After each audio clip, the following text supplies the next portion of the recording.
On May 12, 2024, Matthew McGrath's body was found floating in the Mississippi River after going missing 3 months earlier.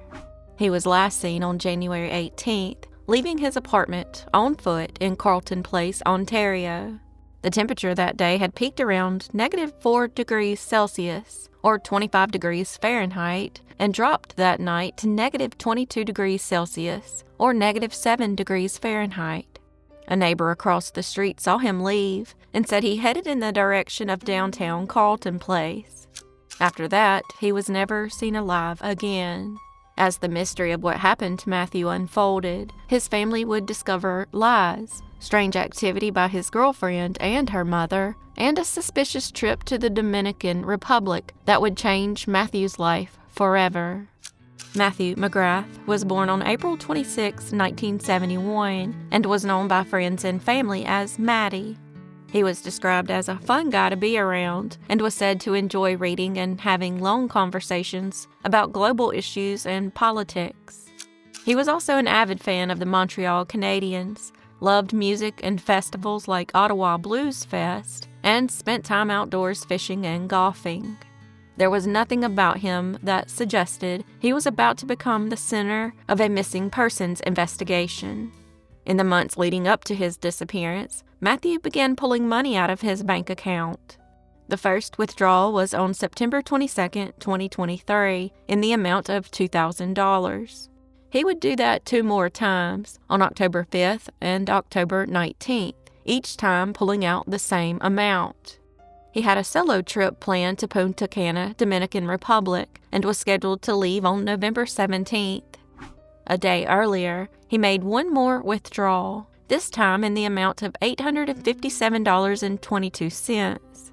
It's assumed this was spending money for his trip. When Mathew returned as planned on November 26, he was surprised to find his girlfriend, Jessica, and her mother at the airport, even though he had already arranged a ride. Strangely, he only had his passport and the clothes he was wearing, a t-shirt, shorts, and sandals.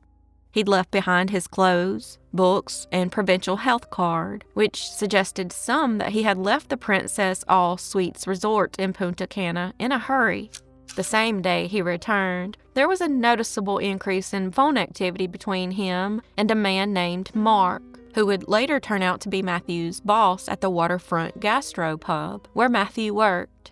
In total, there were 2 outgoing calls from Mark to Mathew and 4 outgoing calls from Mathew to Mark.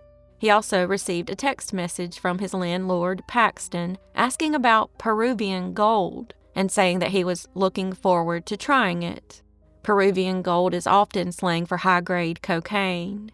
Another text was from a coworker and read, "Mark didn't think you made it home."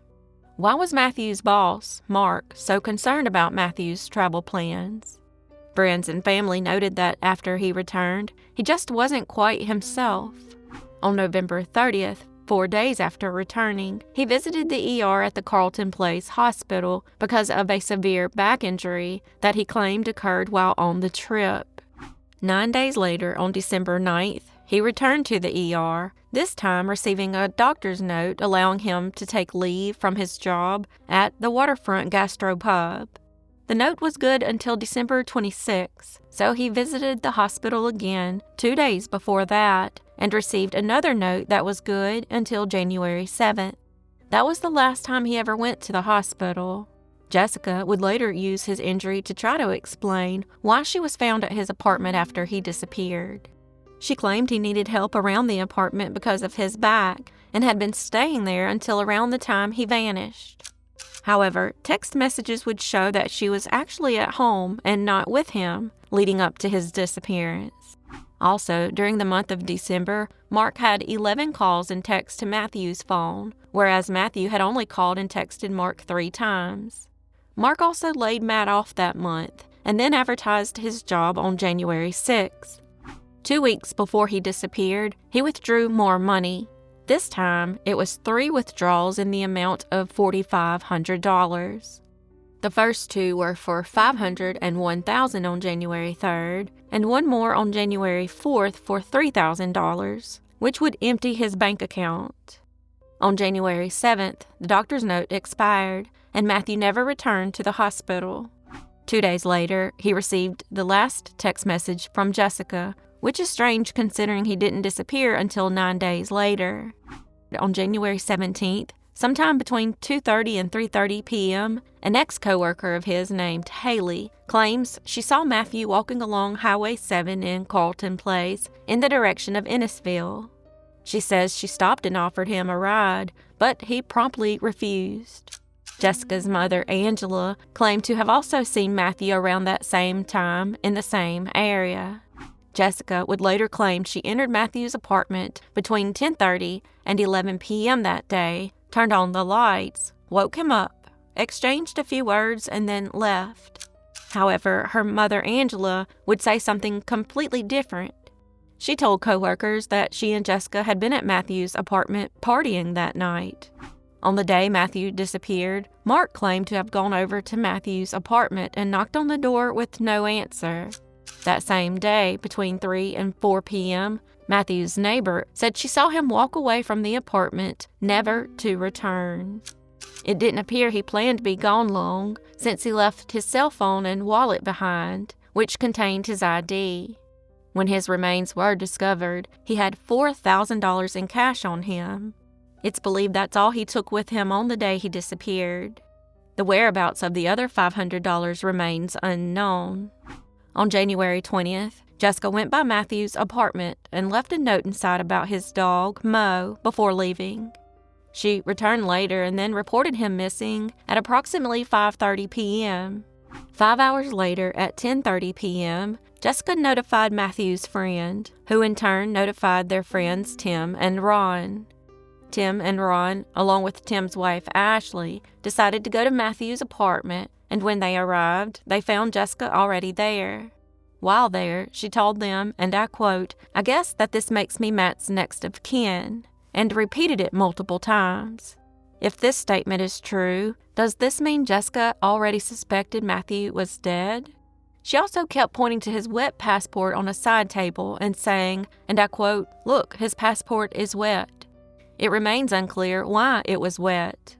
Also interesting was the fact that no cigarettes were found in the home, despite Matt being a 2-pack-a-day smoker. Angela also made some strange comments. She originally stated she last saw Mathew on January 17th, but later claimed the last time she saw him was on the 20th. Mathew's sister wasn't notified of his disappearance until January 21st, when the OPP released a Facebook post about it at 8 a.m. 30 minutes after being informed, she reached out to Jessica via Facebook Messenger, but there was no response. She continued calling, messaging, and posting comments, but it would still be almost 5 hours before Jessica responded. This was strange, considering Jessica is allegedly a very frequent Facebook poster. Melissa was at least able to speak with an OPP constable, but they never asked her to come down to the station. When Jessica did reach back out to Melissa, she claimed they didn't have a fight on the day he disappeared, which contradicted what she told the police. She also claimed she didn't know Matt's mental state in the days leading up to his disappearance, and also stated she didn't immediately contact Melissa back because she claimed she didn't know what to say. That same day, Jessica used Mathew's phone to call his friend, Jen, twice. Then, for some reason, Angela called Mathew's phone even though she and Jessica had it in their possession. She had also answered a text message on Mathew's phone from Tim. That same day, Mark sent some strange messages to a female friend, suggesting Mathew may have had a heart attack in the bush and that something bad had happened. Did Mark know something more than he was telling? Also on that day, when Constable Beth showed up at Mathew's apartment to investigate his disappearance, she found Jessica there and asked her to leave. Jessica was also asked to turn over Mathew's phone, and for reasons unknown, she initially refused. She only turned it over after being threatened with charges. Unfortunately, Constable Beth never treated the apartment as a crime scene. When the police left, the entire apartment was locked, and OPP evidence tape was placed on the door. 2 days later, on January 23rd, Tim and Melissa went by the apartment, peeked through the back patio door, and were surprised to see the lights and TV on. When they returned on February 16th with Constable Beth, the lights and TV were off. Interestingly, the keys Mathew had given Jessica were found on a chair by the front door. A day before this discovery, Jessica made a strange post on Facebook stating that, and I quote, "I don't think that I can go through this a second time." This is presumably in reference to her ex-boyfriend, Jesse, who previously drowned. That would end up being the same cause of death for Mathew, but he wasn't found for another 3.5 months after she made the post. In February, 3 months before Mathew's remains were found, Mark traveled to the Dominican Republic. Before he left, he made a request saying he was looking for a driver during his trip. He also made posts on a Facebook Dominican Republic social media travel and tourism group looking for natives from other countries that had moved to the Dominican Republic permanently. It remains unclear what his actual purpose for the visit was. A day before Mathew's body was found, on May 11th, police interviewed Mark. 3 days later, he spoke with Melissa via Facebook Messenger and confirmed he'd been looking for Mathew and said he had even reached out to many unsavory characters in the area to find out if Mathew was dealing drugs. Based on his comments about a heart attack in the bush, his desperate search for Mathew, the constant calls and texts, and his confession that he was inquiring about Mathew dealing drugs, it seems the trip to the Dominican Republic might have been drug-related. This has led some to believe that Mark may have been involved. This might also explain his own trip he took in 2024. Things with Mark get even more suspicious. On the 14th, at 8:36 p.m., a male OPP officer informed him, while he was working at the gastro pub, that Mathew was found dead and there was no foul play suspected. This was even before Melissa was notified. When Melissa found out, she requested to know why, but Constable Beth brushed it off and claimed it never even happened. Interestingly, Mark was later found dead in his home on July 1st, 2024. He received no obituary, no funeral service, and no cause of death has been publicly released. After Mathew's body was found on May 15th, Jessica made multiple TikTok videos, and in one, she's singing along to a song referencing being a grave digger from the song by a musician called Livingston. While it could just be a coincidence, some feel there's a hidden meaning behind it. Unfortunately, on September 30th, Melissa and her husband Pete received news from a sit-down meeting with the OPP that they had officially closed the case. They ruled that Mathew had drowned and there were no signs of foul play. Melissa wanted to see the information for herself and requested it via the Freedom of Information Act. However, when she finally received the documents in December of 2024, they only included 1 day of notes and information and were heavily redacted. She has since filed an appeal. On October 13th, 2024, Melissa was contacted via Facebook Messenger by the kitchen supervisor from the gastropub, who had worked with Mathew. He said he was at a family gathering when his girlfriend's brother mentioned Mathew and said he knew what had happened. According to him, Mathew got into a big fight with Jessica the night before he disappeared. She apparently was upset and called some guys in Ottawa, and 2 of them came to Carleton Place and killed Mathew. When the information was passed along to Constable Beth, she reached out, but according to him and his girlfriend, who overheard the conversation, Beth was allegedly not very pleasant and had allegedly threatened and intimidated him. However, she did make one important comment. She referred to Mathew's case as a murder. Melissa then had some back and forth with the OPP, specifically Detective Sergeant Burney, wanting clarification on the murder comment. But on October 31st, he claimed Constable Beth never said it. He said in an email that he proved it by reviewing the transcript from the call, but it wasn't really a transcript and was just Constable Beth's notes. He then called Melissa that night at approximately 7:30 p.m. to reiterate that she never said it. Some have found this strange. To this day, Melissa continues to press the OPP, desperate for them to reopen the case and investigate all the suspicious activity surrounding Mathew's death, but all attempts have come up short. If you or anyone you know has information regarding the suspicious death of Mathew McGrath, please call the Ontario Provincial Police at 1-888-310-1122 and reference case number E2400788384. You can also reach out to the Bring Mathew Home Facebook page. If you'd like to help, you can click on a link in the description for a petition requesting a continued investigation into Mathew's death. Mathew McGrath disappeared in January 2024, and his body was found months later, but what actually happened to him has never been fully explained, and as of April 2026, this case remains unresolved.